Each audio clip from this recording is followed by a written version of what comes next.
ગરીબોના અનાજમાં ગોલમાલ, સરકારી અનાજ વિક્રેતાઓ દ્વારા ભ્રષ્ટાચાર, ગરીબ લોકોને નથી આપવામાં આવતું પૂરતું અનાજ। ભાજપના કોર્પોરેટરે સરકારી અનાજ કૌભાંડનો કર્યો પર્દાફાશ। ઉધના ઝોન વિસ્તારમાં જુદા જુદા સરકારી અનાજ વિક્રેતાની પોલી પોલ। લાભાર્થીઓને પરિવારના 5 સભ્ય દીઠ ઘઉં અને ચોખા 25 કિલો મળવા જોઈએ તેને બદલે માત્ર 15 કિલો જ આપવામાં આવે છે। કોર્પોરેટર શૈલેષ ત્રિપાઠીએ અનાજ કૌભાંડ અંગે મુખ્યમંત્રી અને પીએમને કરી રજૂઆત। સુરત જિલ્લા કલેક્ટર અને પુરવઠા વિભાગને પણ કરી છે રજૂઆત। સરકારી અનાજ લેવા આવતા લાભાર્થીઓ પાસેથી કરાયો ખુલાસો। એક નહીં અનેક લાભાર્થીઓએ પોતાને આપવામાં આવતા ઓછા અનાજ વિશે કર્યો ખુલાસો। ફરિયાદ કરવા જાય તો અનાજ બંધ કરી દેવાની અપાતી હતી ધમકી। જેટલું અનાજ મળે છે એટલામાં ખુશ રહેવા મજબૂર બનેલા લાભાર્થી। કેમેરામેન સેનિલ વિરાણી સાથે વિશાલ છેઠા, માનવ પ્રભા ન્યૂઝ, સુરત।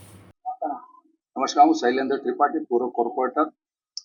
ખાસ કરીને એક વર્ષથી છેલ્લે ખૂબ જ ફરિયાદ વધી ગઈ હતી અનાજ બાબતમાં। જે રાશન ધારકો છે રાશન લેવા જાય તો રાશન ઓછું આપવામાં આવે છે। 10 કિલો 5 માણસો તો 25 કિલો હોવા જોઈએ તેની જગ્યાએ 12 કિલો આપે।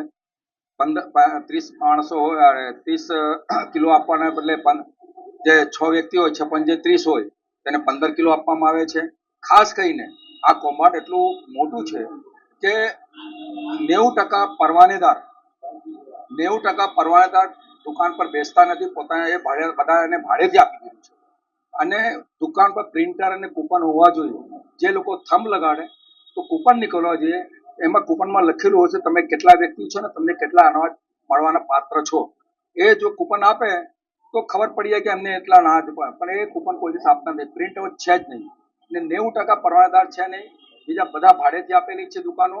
અને એમાં ખાસ કરીને પ્રિન્સ કરીને છે એક, અને દિનેશ રામારેડ્ડી, આ કાલુ છે અને પપ્પુ છે અને ઘણા એવા વિનુ છે, મુકેશ છે, આવા ઘણા લોકો એક જ ગ્રુપના અને બધા એક યુનિટી બનાવીને આ બધું કારભાર કરે છે, રીતસર દાદાગીરી કરે છે। અનાજ નહીં આપવું એટલે નહીં આપવું। મેં કલેક્ટરશ્રીને ફરિયાદ કરી કે આવા લોકોને કે તમે અનાજ નથી આપતા, અનાજ માફિયાઓ આ ગોલમાલ જે કરે છે, પરવાનેદાર બેસતા નથી, પોતાની દુકાનો ભાડેથી આપી દીધી છે અને આ લોકો રીતસર દાદાગીરી છે। આના ઉપર તમે એક્શન લો। તેમણે મેં ડીએસઓને મળ્યો, એને ઝોનલ ઓફિસરને મળ્યું અનાજ પુરવઠાને, તો એને એમ કીધું કે ભાઈ તમે મને અરજી આપી દો। એટલે મેં આ તાત્કાલિક નિર્ણય લીધો અને સર્વે કરી ને આમની અરજી આપી, સર્વે કરીશ અમે પતિ અને અમે 2 જણા, હસબન્ડ એન્ડ વાઈફ 2 જણાએ રીતસર સવાર બપોર સાંજ સર્વે કરી 60 દુકાનોને ઉધના ઝોનમાં ને આ બધું ગોલમાલ छेतरपिंडी में पकड़ी पाड़ी। उर्मिला शैलेंद्र त्रिपाठी, नगर सेविका, वार्ड नंबर 23 की। मैं राशन कार्ड के लिए मुद्दा उठाई हूँ। राशन के लिए जो गरीब है उनका राशन बराबर नहीं मिलता है। जिसको 30 किलो मिलना चाहिए उसको 12 किलो देते हैं, जिसको 12 किलो मिलना चाहिए उसको 4 किलो देते हैं। और बहनों हमको इतना फरियाद करी बेचारे की पूछो मत। भाई बहनों सभी आते थे, लेकिन मैं बोल बोल के थक गई।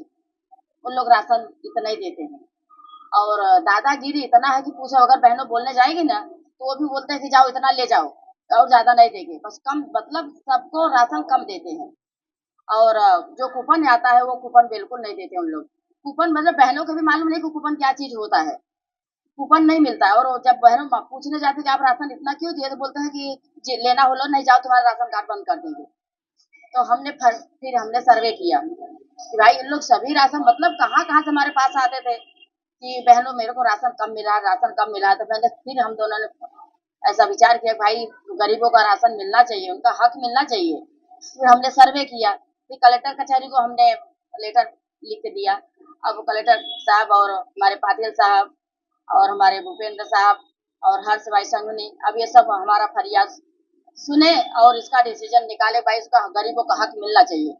मैं यही विनती करती हूँ, सबका अधिकार मिलना चाहिए। जय श्री राम।